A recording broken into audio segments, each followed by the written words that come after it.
Badan Narkotika Nasional Republik Indonesia (BNN) RI melakukan pemusnahan narkotika jenis ganja di ladang seluas 2 hektar yang berada pada 3 titik di Desa Teupen Resep, Kecamatan Sawang, Kabupaten Aceh Utara, Provinsi Aceh, Selasa 23 Januari. Pemusnahan 10 ton ganja basah ini melibatkan ratusan personel gabungan dari TNI, Polri, serta pemerintah Kabupaten Aceh Utara. Pada 3 titik lokasi tersebut, petugas menemukan 22.000 batang ganja dengan ketinggian bervariasi, mulai dari 50 hingga 150 cm.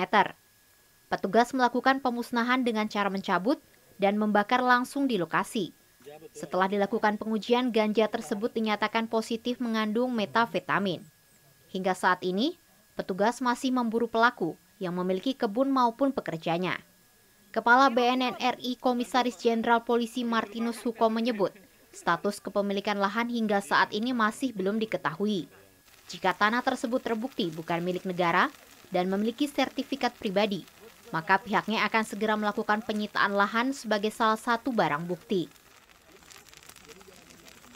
Jadi kita bisa membayangkan ada 10 ton ini, lalu kemudian kita tidak temukan dan dibawa ke satu tempat diperdagangkan secara gelap, bagaimana dia merusak secara fisik, secara mental, dan juga moral anak-anak bangsa kita.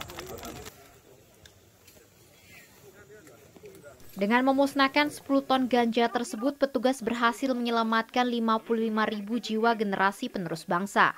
Pihak BNN juga terus mengharapkan kerjasama dari masyarakat untuk memberikan informasi terkait peredaran narkotika di sekitarnya. Dari Kabupaten Aceh Utara, Provinsi Aceh, Trifani, Kantor Berita Antara mewartakan.